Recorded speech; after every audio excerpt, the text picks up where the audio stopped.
আজকে আমি রান্না করব চিংড়ি মাছ।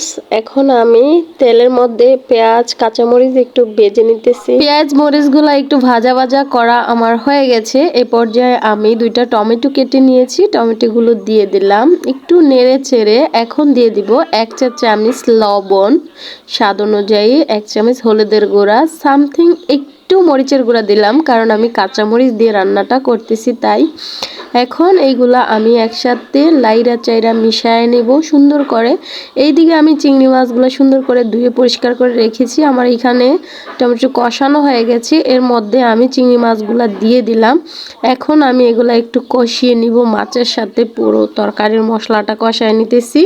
তো এই তো আমার রান্না কষানো হয়ে গেছে। এখন আমি একটুখানি পানি দিয়ে দিব যাতে মাছটা ভালোভাবে সিদ্ধ হয়। তো অল্প একটু পানি দিচ্ছি আমি এখানে।